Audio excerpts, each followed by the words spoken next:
Imagine living your life after 50 and feeling energized and excited about your future. Welcome to the Women in the Middle podcast, the podcast for women who are ready to figure out what they want and create the life they deserve. Here's your host and Master Certified Life Coach, Susie Rosenstein.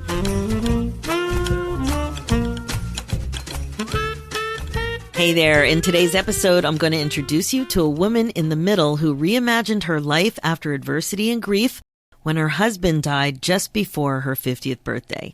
Let's go. Welcome back to the podcast Women in the Middle with over 1 million downloads and counting. I'm your host, Susie Rosenstein, your Master Certified Coach and Midlife Mentor, and I'm so glad to be here with you again. But just quick, before we dive into this episode and you meet my amazing guest, I wanted to make sure that you heard about the exciting new thing, the news. And it is big news. I'll soon be launching a second podcast, essentially a sister podcast to the Women in the Middle show that you're listening to now. The name of the sister podcast is The Real Women in the Middle. It's basically two cool parts of my business. They're getting married and they're having a baby. Yes, at our ripe old age. So if you're a midlife woman 50 plus, who's an entrepreneur or business owner, this new podcast is especially for you.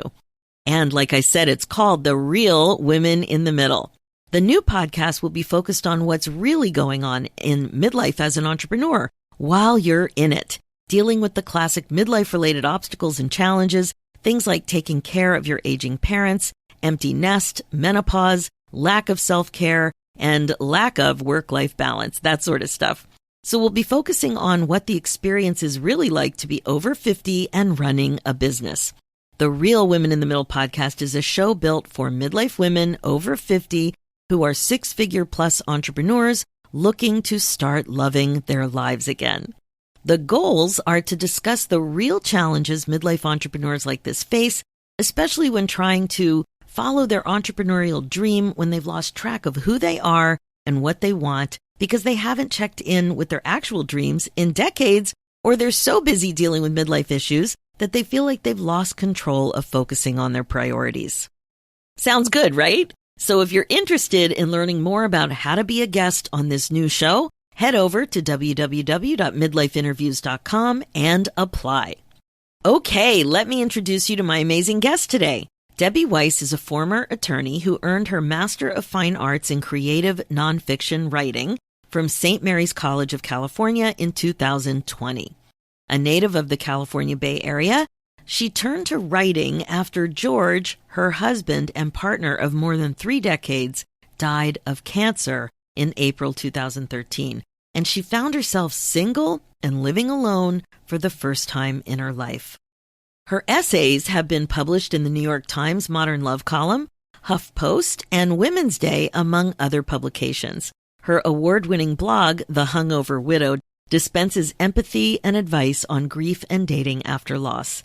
And her first book, Available as Is, A Midlife Widow's Search for Love, was released in September 2022. Kirkus Reviews describes the book as a deeply personal story, but one that Weiss shares with a beguiling openness and wit, a sharply written, heartfelt dating account that proves both enriching and amusing.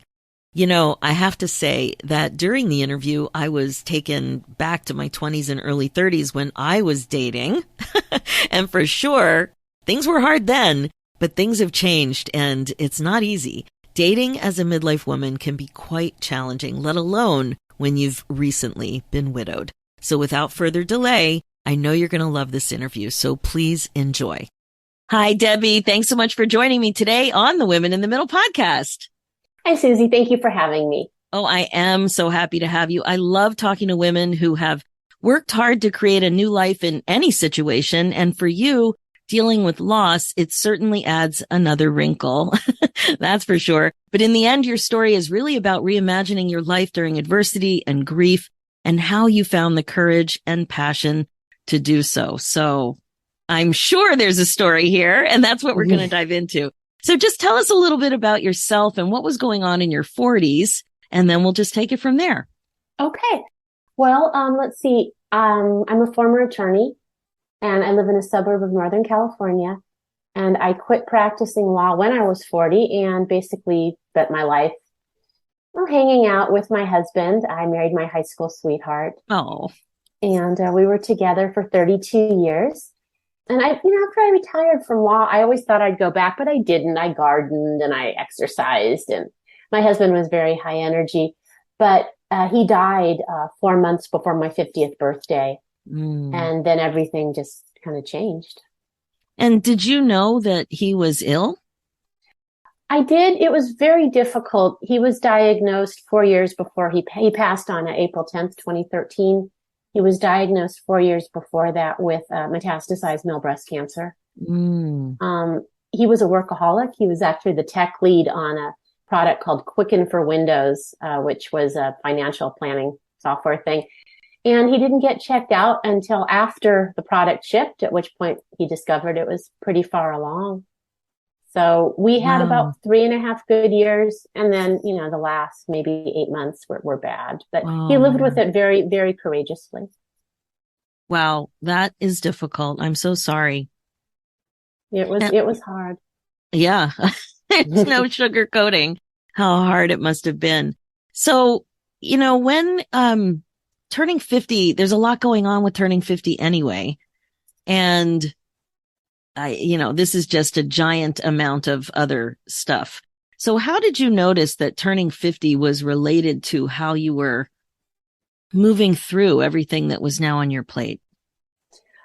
Well, I certainly wasn't very happy about that because my husband had passed 4 months before and I was still really out of it. I was doing a lot of paperwork. By then I'd had most of it done. I was looking kind of at my life and saying, well, what now? But I was still pretty much in shock. So when I turned 50, I was still pretty much in shock. It probably wasn't until maybe a year after the loss that I could start trying to think about what I wanted to do. And how were you able to first actually start thinking a little bit about that? Like what about the grief or the timing of it, or maybe something you experienced helped open you up just a little bit to start to even connect with that? Well, my husband and I had been very isolated. We were both antisocial. We're both introverts. Again, he was kind of an engineer's engineer. He was happiest working on a stereo system. I'm a bookworm. I was happy, reading a book. But what struck me is that I was very lonely.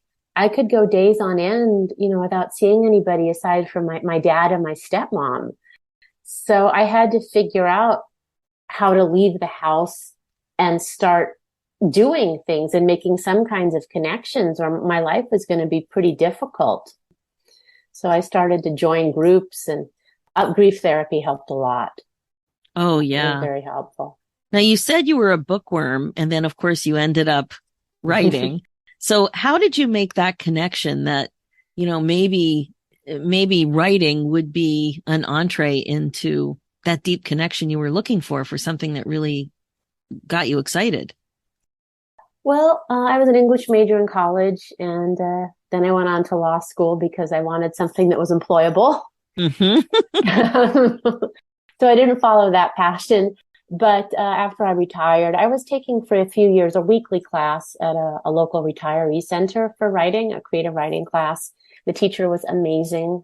And when my husband got ill, I dropped out of that class. But 8 months or so after he passed, I enrolled again and started to go.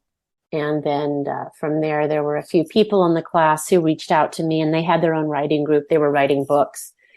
They were so welcoming, and they invited me to do that. And it sounds so minor, but then I had, 2 groups a week, and I could submit writing and I could talk to people. And that made a huge difference to me. It was a connection, a huge connection. Yeah. And when it's not minor, first of all, I don't want to lose what you said that you were an English major. So, something that comes up all the time in my community is, I don't know what my passion is. I just don't know what my passion is. And, people are self-conscious about not knowing what their passion is because it seems like, of course, I should know what I'm passionate about, but there's a disconnect for a variety of reasons. And I always say that you're likely on the right path. There are clues everywhere, but because you're at a different age and stage, you're not really appreciating the clues. So usually there is something to be learned by what you've always been attracted to, what you've always been intrigued by, what you would always do in your spare time. And it looks like a giant clue was, what were you originally attracted to in university? And I'm sure that you were attracted to English and reading and all that stuff, even in grade school. Am I right? You're right. You're right. I loved to read in grade school. That was my favorite thing to do. I wouldn't miss classes, but my parents would have to say, "Hey, you've got to get your homework done. You can't just read all the time." That's what I liked to do, was read and to write little stories and, take writing classes in school. So that was my passion. And then I just put it aside, and then law school basically killed all my passions. But when I retired, it got better.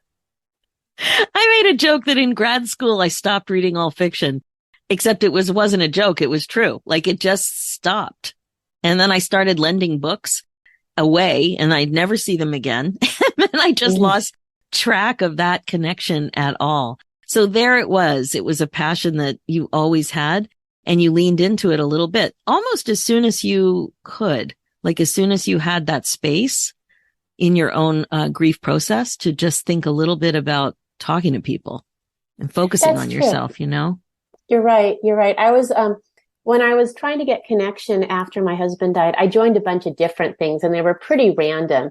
He had a sports car. I joined a car club, which was crazy. I am a terrible driver. I tried a track day. I flunked. I never get car sick, but I actually thought I was that time.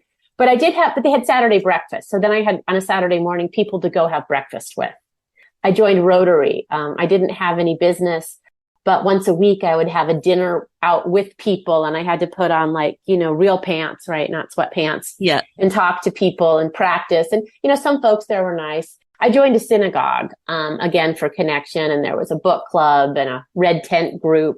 Yep. And one of the women had an aunt who was a journalist, and she worked sometimes with people privately, and she started to work with me with writing. And that made a huge difference. And that made me get back into the writing class, which led to the group, which led to doing more stuff with that. I'm in awe right now because you had to say yes to doing something new. And a lot of people stop right there. They don't want to try anything alone. And it's too scary to say yes. It's like it's new, and new is scary, even though new is probably what you need because you're looking for connection. You're looking to get out a little bit again. So did you have any challenge saying yes? Extreme challenges. I'm better these days, which is a relief, but I've had anxiety for a very long time. And I'm super cautious. My mom died when I was 10. My dad was overprotective, and I'm an only child. So I was raised to be very safe and take a safe route, and don't talk to strangers and don't draw attention to yourself, right? So Absolutely. It was really hard. And I was never terribly social. In law school, I didn't join a lot of groups. I just my goal was get through it. That was about it. So it was hard for me to reach out and try to do new things. And a lot of them didn't resonate. It was like, okay, I can get off the couch. I can go to a set place. I can interact with people. I can seem normal instead of in a lot of pain, which I was. But writing resonated. I could talk about my grief, and listening to other people's writing and giving feedback felt meaningful to me. I felt like I was at least being useful in some way. So that for me was neat because it wasn't just an exercise in moving forward. It was something I genuinely enjoyed. And that made a huge difference. That's amazing. And what was it like for you to get feedback on something you've written? Because you probably haven't done that sort of thing in a long time. It was fine because the writing class I took, we retired folk who were very kind, and most of them weren't trying to write anything for publication. And then the group that I was with, again, we were all very kind to each other. We had fun. Occasionally we'd get a little frustrated with each other's writing, but we were all friends. Things didn't start to feel more difficult that way until I submitted to publications. And then when I got my MFA class, and you get critiqued for 2 hours by a bunch of millennials, and they are not terribly tactful. That's a different experience. So what was it like to go back to school?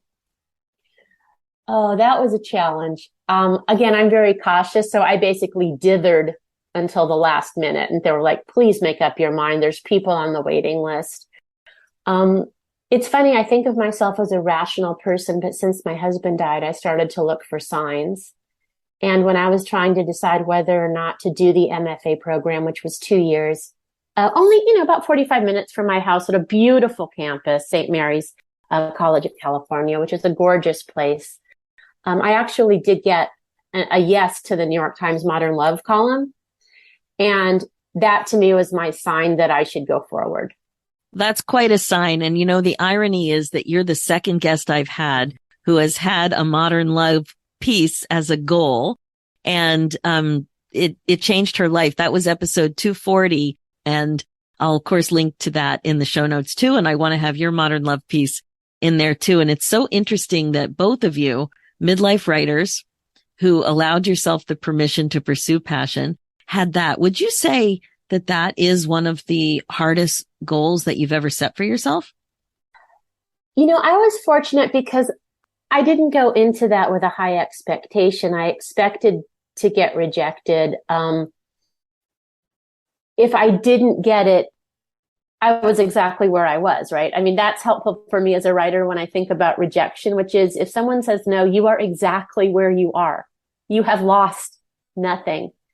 But promoting this book and trying to get it out into the world has been extraordinarily hard for me and painful sometimes. And I've been upset and I've lost sleep. Oh my gosh. Writing it, I could do even, when I had a pretty tough editor, a professional writer, an esteemed writer. In fact, she was amazing. And, putting it out there was harder than when I did a big revision for her. And she said, this is very nice, but I think you missed the point. that I could cope with. Debbie, I think you're taking this all in stride. I just want to back up just a little bit. Like, first of all, going back to school in midlife is not for the faint of heart. So tell me a little bit about what is an MFA, and tell me a little bit about why you were excited to do that in the first place. Well, an MFA is a Master of Fine Arts, and you could get it for dance and other things too, or visual arts. I got mine in writing. My school had 3 branches of writing: poetry, fiction, and creative nonfiction, which was me. I don't write fiction. Again, I'm an ex-lawyer. I have little imagination. Everything I write about happened. I don't have that good of an imagination. I wanted to go back to school because I had a lot of free time. And I also wanted to make my writing better. And I loved my undergrad years. I went to Mills College in Oakland, which is no more, but it was a small, very beautiful campus.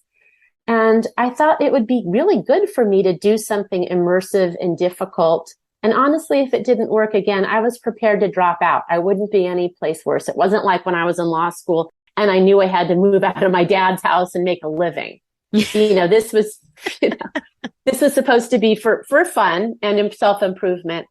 And I didn't think my writing was there. I mean, I grew up writing as a lawyer, and I'd had a few writing classes, but the kinds of things you think about are really different in an MFA, and the way you analyze books and writers.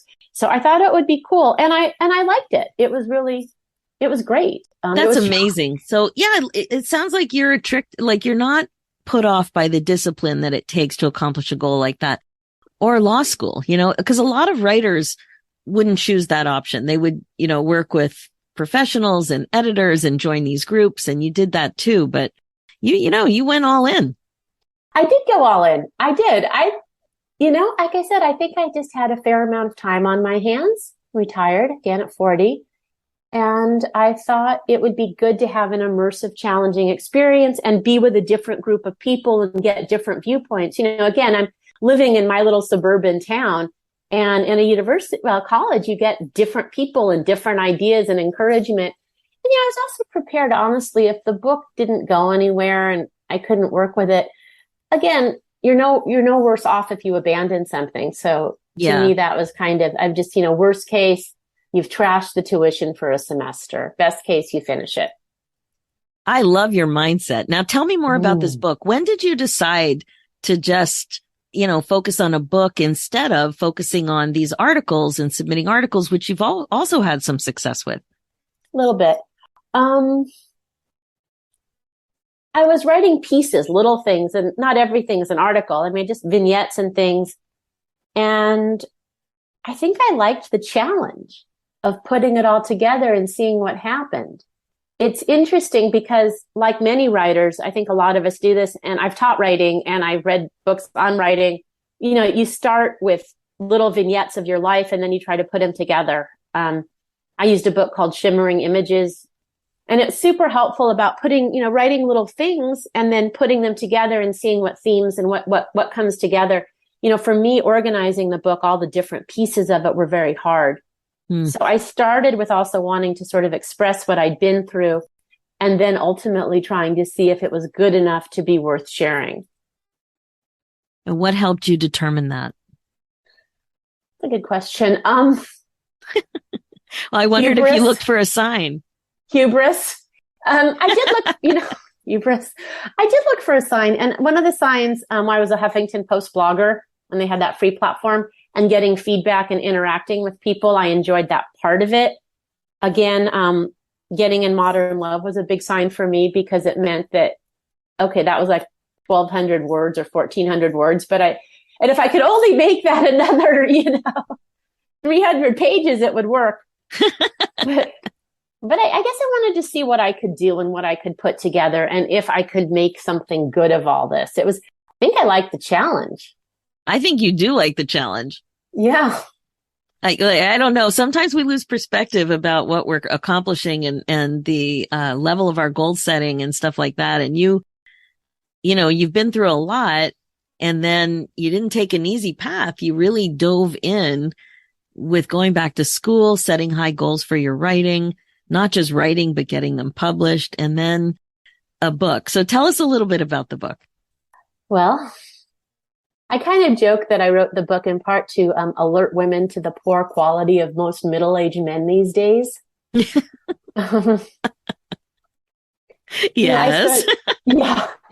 I hadn't dated since I was 17. And when I started dating at 50, I started to date about 14 months after my husband passed. Specifically, I went on J-Date. Mm-hmm. And I was really shocked by how awful it was. Not J-Date per se, but men in general seem to have declined over the years. Let's put it that way. And then I was writing the dating stories for that, and I really felt women should be warned. I was blogging about it too. My early blog posts are terrible because I couldn't really write coherent things.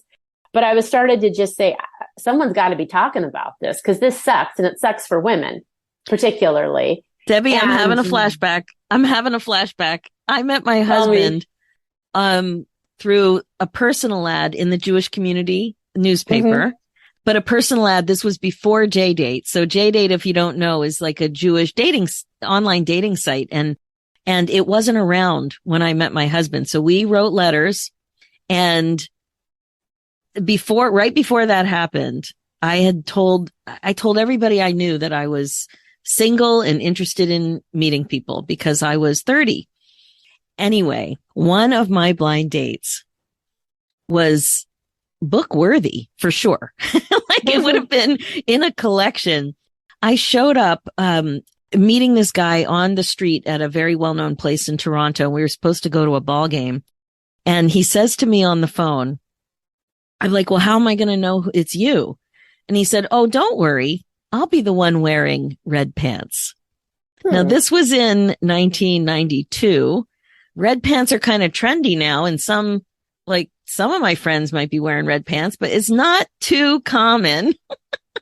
And he didn't skip a beat when he said that. And that was just the beginning. So there was nothing unsafe about him. It was just like, it just was not a good, it was nothing I was looking for. That's for sure. Got it. So funny. But yeah, things are different. And I've certainly had a lot of experience, not personally. I haven't made it to one high school reunion, but I've seen lots of pictures from my friends from not just my high school, but all kinds of high schools. And women do seem to care more about their appearance.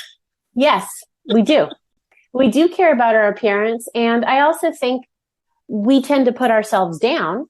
I mean, all my girlfriends, oh, I've got to lose weight. And someone go, oh, if I'm going to go online, I have to do this and hate my thighs and all that.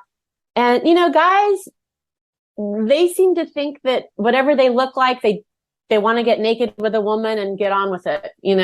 I mean, I don't understand it. It's not appealing. But it's definitely something I saw. I on like the Instagram or something, I put up something that said, "Dear men, please do not ask for a woman to have traits that you do not possess." As in, are you yourself fit, fun-loving, and under 50? Mm-hmm. What kind of a response did you get to that? I'm not too popular on Instagram, but not much. But but a lot of women have said that, yeah, that's true. That, it's peculiar, all these men acting like they're these big prizes when they're clearly not. And a variety of us women who I think are prizes, a lot of my girlfriends really were, feeling very put down by the whole process. Wow. So is that something that you thought you would be writing about? Well, I thought I'd still be married to my high school sweetheart. But once I started to date, I felt like I felt obligated to write about it because I wasn't alone in that. Just like when I started, I wrote a little bit more about grief because I felt like people weren't capturing some of the loneliness I was feeling and some of the desperation. Some of the grief writing to me felt far too optimistic for what things really felt like. When you're like, oh my God, I'm alone for the rest of my life, and you expect to be partnered and you've been in a long relationship. Yeah. Wow. So what happened with your dating experience and the book? How did you tell that story? I told it in a variety of chapters with flashbacks, I told it in different ways. One of my earlier stories is one of my first dates after, again, I'd been widowed after my high school sweetheart. I hadn't dated since I was 17. I go on a date with this gorgeous guy. He tells me his mom's thrilled. I'm the first Jewish girl he's ever dated. He looks like Alec Baldwin with lots of gym time. I mean, this is great. We go to a romantic dinner. We come home. We're sitting on my couch. We have wine. And then the first thing he says is, I need to tell you about my failed relationships. Oh my God. And then there were several. Yeah, there were several. That was a whole night. That was, and then another date after that of failed, terrible relationships. So, I mean, you can't make this stuff up. I mean, this is my first date after widowhood. I mean, as I said, I've looked for signs, and that sign to me said retreat, but I kept going forward. Oh my gosh. Yeah. What's your favorite part of the book? Oh, my favorite part is actually the chapter where I write about the summer where my mom died. Tell me why. Because I'm kind of a humorous writer. I mean, that's what I do. And I see humor in the absurdity in a lot of situations. The book, despite being about grief, is funny. And that's where I think it distinguishes it from some other books that way. But going back to that place of being 10 years old and having my mom die and what it was like trying to make a new life with my dad, really brought me back to a difficult place, but also made me really appreciate him. He's 92 now. Wow. So that was really meaningful to me to go back. And that part isn't as funny in remembering what it's like to be a child in that situation. To me, that's the most moving part of the book, at least to me. Yeah, I'm getting a little verklempt here myself. Yeah, I tried to read a piece of that. I've done a couple videos because again, I'm trying to build social media where I read pieces of the book, and I read a little bit of that first chapter and I was like crying at the end. I'm like, okay, I don't want to put this video up. Oh no, that's very emotional. And of course I lost parents as a child, so I totally, am very quiet as you're telling your story. That's beautiful that you gave yourself the opportunity to explore that and revisit it and share the story. That's great. So where can you get the book? What's it called? Where can you find it? The book is called Available As Is, A Midlife Widow's Search for Love. Love it. But it's also very much about finding yourself and creating a life for yourself at middle age. That's more the conclusion of the book than it is about men. You can easily order the book on Amazon. I have a website where you can find it, and I have an author page on Facebook. I'm pretty easy to find. My website is thehungoverwidow.com. Now you have to say, why did you include that title? The Hungover Widow. Love it. But I have a link on my website to go to indie bookstores, and it has traditional distribution through an indie publisher. So you can go to your local bookstore and order it to support that bookstore. I know that's really important to people. The Hungover. Okay, yeah. Um, I picked that for my blog because, well, when my husband died, I was drinking a lot of Manhattans. It was not pretty. I mean, his death in some ways was, well, it was very difficult for me, and I was alone. So I was drinking the Manhattans and occasionally throwing the glasses at the fireplace. I have some Eastern European heritage there. But I also felt that a lot of the stuff about widowhood felt very aspirational at a time when you don't feel aspirational. And I look online, there were fit widows, there were singing widows, there were recovering widows, there were widows running triathlons. And I felt way too messed up to do any of that. So, I got healthier habits later. I don't drink like that anymore. But at the time, I wanted to put something with widow that felt really honest. I love your approach, Debbie. Like, it is so honest. You're just coming across as really authentic. And that I can't even imagine going through what you've been through. I've been through a bunch of other crap, but your crap is not something that I've dealt with from your perspective. And yeah, you're really honest about it, and with a sense of humor when appropriate, and maybe sometimes when not, which is also fun. True. Yeah, it's pretty. Yeah, you have to read the book. It has its moments that are maybe a little inappropriate. All the better. Okay, so with your final message to women, midlife women, what do you think the most important thing is to think about at this age and stage? Well, for me, and I don't think this only applies to widowhood, again, I'm a very cautious, risk-averse person. And for me, making change is taking little teeny steps forward. So my message is that you start with teeny steps and you can advance and make big changes. I started writing with one person again, but then I took classes, and then I got a support group, and then I had friends, and then I got another degree, and then there was a book. But it all happened slowly, little steps. I didn't like my old house that much. I made some changes here. I made changes there. Again, very cautious. But last year I did move from my house of 27 years, and I did move in with a new partner. And changes did happen that were big, but they start from just tiny steps. And that's what I want to tell people who feel stuck, is just a little step forward and reward yourself. I love that. And that's why what I mentioned earlier about being on the right path, there are clues to help guide you, but it's impossible to expect to know and have it all wrapped up in a bow, all of the steps and the whole plan and exactly what's going to happen, because it's impossible to know. The only thing you can do is take that first step, is say yes to that first invitation to put on real pants, to say yes to, be open enough to start meeting some new people and to submit that first draft for some critique, to even apply to school. I mean, those were all really, they ended up with giant results. But they did start with little steps, looking for signs, being cautious, but knowing in your heart of hearts that you wanted to grow forward. That's what it really sounds like, that you weren't willing to stay stuck, but you appreciated that being stuck for a while was completely appropriate.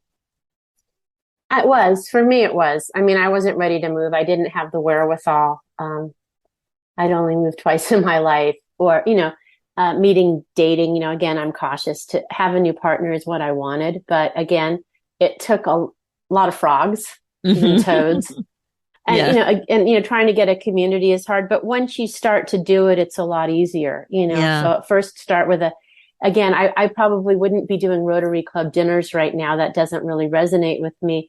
But it was valuable to start getting out of the house. And then from there, I did find things I liked. Hiking groups, like great hiking groups, great friends in hiking groups, great community, fitness, all of it. It's all great.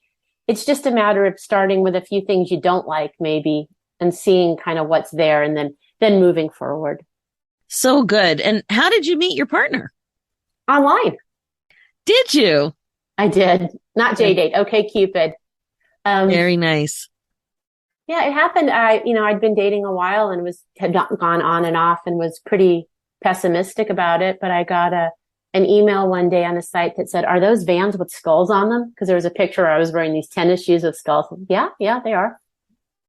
And we emailed back and forth about that and dated for a while. And then it, came together. He was super, super supportive when I was getting the MFA, and that was amazing. Wow. You just never know. You never know what it's going to be that's the spark, and you never know how long it's going to take and how many people you have to meet. And, but what I love is that while you had that goal, you were really pursuing your passion. So you had a goal to meet somebody, and you knew that you had to keep meeting people to find that someone, but you didn't put your life on hold. No, that wasn't going to happen. I did at first when I primarily channeled my energies into dating when I was about a year after being widowed. That was kind of all the bandwidth I had. And that's where the book takes place. The book's taking place about a year and a half after widowhood during some worse dating experiences. But I guess what I'd want to tell somebody now is that it all turned out for the good. So yeah, you never know. What's frustrating with something like online dating is you kind of have to keep trying to get a large enough pool of people. Right. But, most of them you really want to toss back at the same time. Right. Right. Wow. Well, thank you so much for sharing all of this. And it's been a real pleasure to hear your story. And what I'm taking away from it is courage, curiosity, and, a readiness to embrace having an exciting life. Am I right? You are right. You're absolutely right. I couldn't have said it better. Well, that's good. Thank you so much. Of course, I'll put a link to the book in the show notes. Thank you so much for your time and your candidness. I really, really appreciate it. I wish you all the best. Thank you, Susie. This was a lot of fun. Okay, that's it for this episode. There's so much to take from Debbie's interview, right? I love how her true passion of writing can be traced back to her youth. That's so often the case. What you loved to do when you were much younger is likely to give you clues about what will still bring you joy. It's so important to check in with your memories of that kind of stuff. And her advice about taking very small steps. I love that she emphasized this. So many of us want everything all worked out so we can forge ahead with great certainty. And that is just not the case. It's not realistic. Not only is it impossible, but there's also the overwhelm that can keep you stuck and resistant to even starting. It's so cool to think about how advantageous it can be to take tiny steps. You don't have to think about this approach as being a problem or not the optimal way to grow forward. What a relief that can be. You can consider that it's the best way to proceed. Notice how much more confident you probably feel with that kind of thinking. So, as you know, this podcast is really all about coaching you to be more intentional and to incorporate mindfulness into your life as a regular practice. It's really the key ingredient to regret-proofing your life. This is how you put you on your agenda. This is how you embrace becoming more responsible for your emotional well-being. This is how you get clarity again for what you actually want so you don't have regrets. And as you know, my focus as your midlife coach is to help you get unstuck, clear, and excited about your life again. Like I said, the path forward is to learn to think on purpose and take one tiny but thoughtful step at a time. So you got to ask yourself, are you ready to do this? Because if you are, I'm all in to help you do it. Seriously, if you're ready to change your life and learn the skills to unstick yourself with some masterful coaching, a top-notch curriculum, and an infusion of creativity, and a warm, fun, and awesome community of like-minded women, let's talk about it. I would love to be able to help you get unstuck and be happier and more fulfilled than ever before. So email me your questions. And of course, go ahead and book your momentum call at www.womeninthemiddleacademy.com. For show notes and links, head over to www.susierosenstein.com and click the podcast tab and look for episode 286. And if you're interested in applying to be a guest on my new upcoming podcast, The Real Women in the Middle, head over to www.midlifeinterviews.com and apply. So thanks so much for listening. It's time for you to put yourself first, one thought at a time. I'm Susie Rosenstein, and I'll talk to you next week.